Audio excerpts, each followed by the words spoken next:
नुकत्याच येऊ घातलेल्या महानगरपालिकेच्या निवडणुकीमध्ये आता वंचित बहुजन आघाडीचे स्वबळावर लढण्याचा त्यांनी निर्धार केला आहे।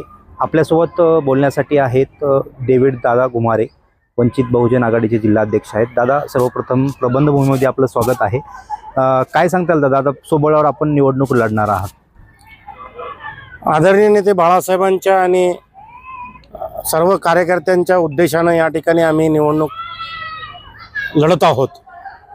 खऱ्या अर्थानं या शहरामध्ये आम्ही 5 वर्ष मोठ्या प्रमाणामध्ये काम केलेलं आहे आणि या शहरांना पहिल्यांदा महानगरपालिका झालेला असल्यामुळं ही एक चांगली संधी आहे बदल करण्याची। शिवसेना BJPना संधी इथल्या जनतेनं दिलेली आहे आणि आम्ही जनतेला या ठिकाणी आवाहन करणार आहोत की यावेळेला नवीन पक्षाला, म्हणजे जसं की वंचित बहुजन आघाडीला तुम्ही त्या ठिकाणी संधी द्या।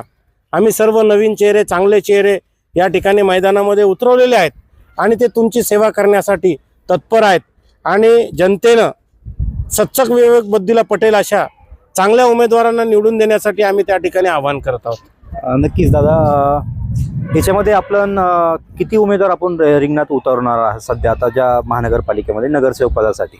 मी आता जवळपास माझे 19 उमेदवारांना त्या ठिकाणी AB फॉर्म लागलेला आहे आणि 2 लोक 13 मध्ये आणि 1 15 मध्ये आम्ही त्या ठिकाणी पुरस्कृत करत आहोत। म्हणजे असे एकूण 21 उमेदवार माझे त्या ठिकाणी आज रोजी मैदानामध्ये आहेत। यामध्ये दुसरा म्हणजे आपला एक प्रश्न होता की भाजप आणि शिवसेना यांची युती झालेली नाही आहे, याचा काही फायदा आपल्याला होणार आहे का? काय याच्यातलं आपलं निष्कर्ष राहणार? बघा, यांचा हा पॉलिटिकल अजेंडा आहे, सेना, BJP आणि राष्ट्रवादीचा। हे जर खरे जनतेच्या प्रश्नासाठी युती तोडत असते तर आम्ही समजलं असतो, पण यांनी शातीरपणे त्या ठिकाणी लोकांना फसवण्यासाठी, गुमराह करण्यासाठी यांनी यांच्या युत्या तोडलेल्या आहेत। यांना त्या ठिकाणी कळलेलं आहे की जालना शहरामध्ये कोणत्याही एका पक्षाला युती करून मॅन्डेट मिळणार नाही, म्हणून यांनी त्या ठिकाणी तिघांनी वेगळं लढण्याचं ठरवलं आणि नंतर हे एकत्रित येऊन त्या ठिकाणी महानगरपालिकेचे सत्ता प्रस्थापित करणार आहेत।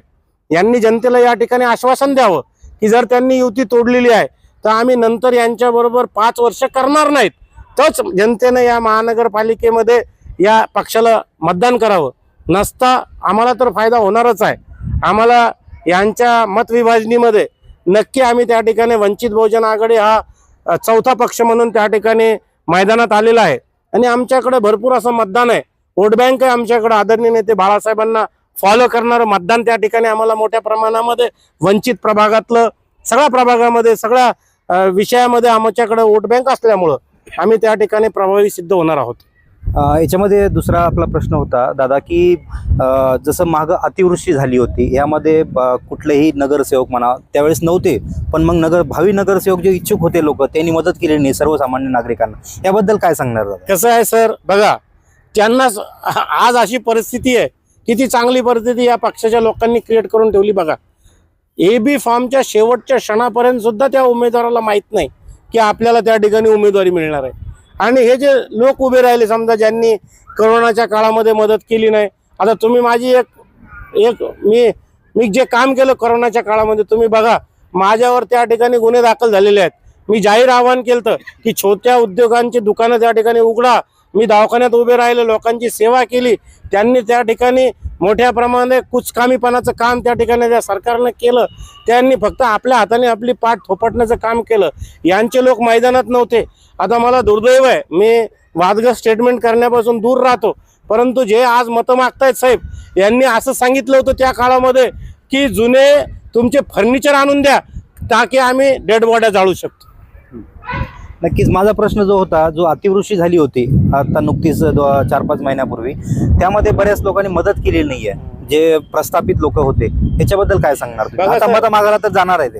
आता बघा, जे अतिवृष्टी झाली आणि त्या ठिकाणी अनेक दुकानं पाण्याखाली गेले, व्यापारी परेशान झाले, लाखो रुपये त्यांचे वेस्ट झाले, मदत देतो म्हणली ही सरकार, त्यांनी आता लोक एक फुटी कवडी त्या लोकांना दिली नाही।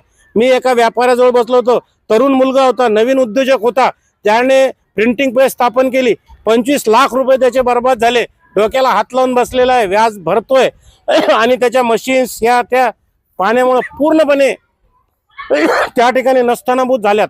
परंतु शासनाने किंवा हे जे पक्ष आता निवडणूक लढतायत यांनी कोणी जाऊन त्याच्याकडे बघितलं नाही आणि खोटं आश्वासन दिलं की आम्ही मदत करतो. आजपर्यंत 1 रुपया सुद्धा, 1 ENP सुद्धा यांनी त्या ठिकाणी दिला नाही. नक्कीच महत्त्वाचा मुद्दा दादांनी आपल्यासोबत मांडलेला आहे की 1 फुटी कवडी सुद्धा या प्रस्थापित नेते लोकांनी जे आश्वासन दिलं होतं त्यामध्ये दिलेलं नाही. दादा, दुसरा प्रश्न असा होता की महिला सुरक्षाबद्दल कोणीही बोलायला तयार नाही, त्याबद्दल आपलं काय मत राहणार आहे? बघा, जालना शहराचं पॉलिटिक्स असं झालेलं आहे की सुस्त झालेले इथले नेते लोक. आता सुरक्षा महिलांची बी खूप गंभीरतेनं बघणं गरजेचं आहे. जर शहरामध्ये लाईट व्यवस्था असेल, रात्रीची कॅमेऱ्यांची व्यवस्था असेल, व्यवस्थित त्या ठिकाणी रात्रीचा राऊंड्स असतील किंवा या सगळ्या गोष्टीचं खूप बारकाईनं त्या ठिकाणी काम करणं त्या ठिकाणी आवश्यक आहे. स्त्रियांचं संरक्षण हे वंचित बहुजन आघाडी प्राथमिकता समजते आणि म्हणून आम्ही त्या ठिकाणी आम्हाला जर बळ दिलं जनतेनं तर त्यावर सुद्धा मोठ्या प्रमाणामध्ये वर्कआउट करून मोठ्या प्रमाणामध्ये आपण कसं महिलांचं संरक्षण करण्याच्या दृष्टिकोनातून अधिक प्रगतिशील पद्धतीनं यंत्रणा उभी करू शकतो याच्याकडे आम्ही लक्ष देऊ. नक्कीच. त्यामध्ये दादा विषय दुसरा प्रश्न आपला असा होता की रोजगार संदर्भामध्ये जालन्यातली MIDC आपली प्रसिद्ध आहे, महाराष्ट्रात नव्हे तर पूर्ण भारतामध्ये. तर यामध्ये परप्रांतीय लोक बाहेरचे कामं करतात, अद्यापही आपल्या लोकल लोकांना एवढी प्रायोरिटी मिळत नाहीये.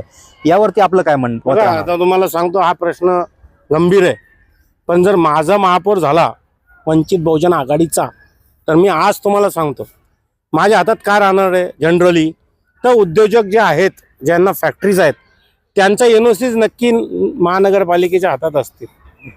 यांना मी त्या ठिकाणी मजबूर करून टाकील की जालना शहरातल्या लोकांना तुम्ही जर रोजगार दिला नाही तरी तुमचं मी NOC रद्द केल्याशिवाय त्या ठिकाणी. याच्यामध्ये किती पर्सेंटेज राहणार? जसं आता एक एक्झाम्पल म्हणजे 80% लोकलचे आणि 20% बाहेरचे, असा काही क्रायटेरिया राहणार आहे म्हणून त्याच्याकडे नका बघू. पण तो मागेल जितका. आता तो हार्ड जॉब आहे सर. त्याच्यावर जर बोलायचं झालं ना तर स्टील इंडस्ट्रीजमध्ये त्या भट्ट्यांच्या पुढे उभं राहावं लागतं. तो टेक्निकल जॉब आहे. ते करण्यासाठी बरेच सर्वसामान्य युवक धसत नाहीत. परंतु ज्यांनी अशी हिंमत केली, यांना वाटतंय की आपण रिरोलिंग मिल हे आता तरी सोपं काम झालेलंच आहे. अत्यंत म्हणजे भयानक काम आहे. आता ते लोखंड आकड विकळ स्वरूपाचं लोखंड उचलणं, नेऊन टाकणं म्हणजे हार्ड जॉब आहे. जो करायची इच्छा व्यक्त करेल त्याला ते मिळालं पाहिजे. आणि तो जालन्यातला प्रॉपर असेल तर पर्सेंटेज वाईज म्हणण्यापेक्षा जो येईल त्याला काम मिळावं असं माझ्या ठिकाणी मागणी आहे. नक्कीच. याच्यामध्ये दुसरी गोष्ट म्हणजे जालन्यामध्ये कुठलंही एखादं पर्यटन स्थळ म्हणावं तितकं चांगलं नाही आहे आणि कुठलंही सांस्कृतिक एखादं सभागृह म्हणजे आपलं फुलंब्रीकर असेल ते पण आज अत्यंत डबघाईच्या परिस्थितीमध्ये त्याचं कन्स्ट्रक्शन आहे.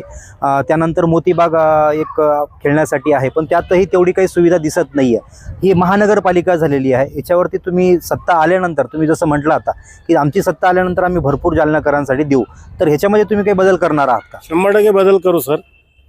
तुमच्यासाठी मी 2 महत्त्वाच्या गोष्टी सांगतो. आपण ज्या वेळेला NA लेआउट करतो त्यावेळेस प्रत्येक प्रभागामध्ये जिथं आपण रेसिडेन्शियल वस्ती करतो त्या ठिकाणी ओपन स्पेसेस फॉर गार्डन आपण सोडलेले आहेत, फॉर स्कूल्स सोडलेले आहेत. परंतु ते अनवॉन्टेड लोकांच्या ताब्यात आहेत. ते काढून घेऊन त्या ठिकाणी त्या पर्पजसाठीच त्याचा उपयोग करणं, चांगलं गार्डन त्या ठिकाणी त्या प्रभागामध्ये निर्माण करणं, एक चांगलं पर्यटन स्थळ त्या ठिकाणी डेव्हलप करणं आणि पर्यटन स्थळ निदान 2 भागामध्ये, जसं जुन्या जालन्याच्या एक भागामध्ये, नवीन जालन्यामध्ये अशा 2 पर्यटन स्थळं मोठे डेव्हलपमेंट करणं. नंतर जसं की कल्चरल हॉल्स ज्याला तुम्ही म्हणता, तर निदान 5 प्रभागामध्ये एक कल्चरल हॉल, एक मोठा ओपन स्पेस असलेला मोठा हॉल, जेणेकरून चांगल्या प्रकारे त्या ठिकाणी एकत्रित येऊन सांस्कृतिक कार्यक्रम होऊ शकतील अशा पद्धतीचे हॉल्स निर्माण करणं हे सुद्धा एक काळाची गरज आहे. यावर सुद्धा वंचित बहुजन आघाडी मोठ्या प्रमाणामध्ये भर देऊन या कामांना त्या ठिकाणी पूर्ण रूप देईल या ठिकाणी मी तुम्हाला आश्वासित करतो. यानंतर आमचा एक महत्त्वाचा प्रश्न आहे की निवडणुकीमध्ये कोणता विकासाचा मुद्दा घेऊन प्रामुख्याने आपण या समोर जाणार आहात? बघा, ॲक्च्युली विकास जो आहे तो इन्फ्रास्ट्रक्चर डेव्हलपमेंट आहे. 2 महत्त्वाच्या मुद्द्यांना प्रामुख्याने मी घेऊन जाणार आहे की प्रभागमध्ये मी सुसज्ज शाळा आणि सुसज्ज हॉस्पिटल त्या ठिकाणी निर्माण करण्याचं काम वंचित बहुजन आघाडीच्या माध्यमातून प्राथमिक स्वरूपामध्ये त्या ठिकाणी करणार आहे. सुसज्ज म्हणजे काय, तर well settled doctors and well educated teachers यांच्या माध्यमातून वेल फर्निश्ड इन्फ्रास्ट्रक्चर या तिन्ही गोष्टींना कंबाईन करून एक चांगलं त्या ठिकाणी एज्युकेशन आणि आरोग्याचं झोन निर्माण करण्याचं काम वंचित बहुजन आघाडीच्या माध्यमातून मी त्या ठिकाणी करणार आहे. आमचा शेवटचा प्रश्न असा होता दादा की याच्यामध्ये महापौर पदासाठी जी चुरशीची आता लढत चालू आहे आणि सर्वच ठिकाणी महापौरसाठी सगळ्याच पक्षांची धावपळ चालू आहे, त्यात आपला महापौर कोण राहणार आहे याचं एकदा तुम्ही सांगावे. बघा, नेमकं काय आहे? महापौर यांनी संभ्रमावस्थेत ठेवलेलं आहे. या युती शासनानं किंवा या निवडणूक आयोगानं चुकीच्या पद्धतीनं त्या ठिकाणी हे सगळं केलेलं आहे. आता महापौरच्या पदाला आरक्षण आहे की नाही आम्हाला काही सांगता येणार नाही. नक्कीच आरक्षण सुटेल त्यावेळेस आपला महापौर कोण राहणार? आणि आता महिलांना सुटतो का, SC सुटतो का, OBC सुटतो, आणि ज्या ज्या परिस्थितीमध्ये जसं जसं आरक्षण राहील त्या त्या परिस्थितीमध्ये नाव सांगणं सध्या शक्य नाही, परंतु आम्ही चांगला चेहरा त्या ठिकाणी जशा पद्धतीने आरक्षण सुटेल त्या पद्धतीने सक्षम चेहरा देण्याचा प्रयत्न करू. नक्कीच हे होते आपल्यासोबत वंचित बहुजन आघाडीचे जिल्हा अध्यक्ष डेव्हिड दादा घुमारे. यांनी महिलाचा प्रश्न आहे, त्यानंतर पूर्ण जालन्याचं इन्फ्रास्ट्रक्चर जे आहे ते पूर्ण डेव्हलप करून चांगल्या पद्धतीनं ते तयार करणार आहेत आणि जालन्याला मोठी एक उभारी त्यांची निवडून आल्यानंतर ते करणार आहेत. प्रबंधभूमी महाराष्ट्र न्यूजसाठी प्रतिनिधी सुनील भारती, जालना. ताज्या व महत्त्वाच्या बातम्या बघण्यासाठी प्ले स्टोअरवर जा, प्रबंधभूमी ॲप डाउनलोड करा व या धावपळीच्या जीवनात अपडेट राहा.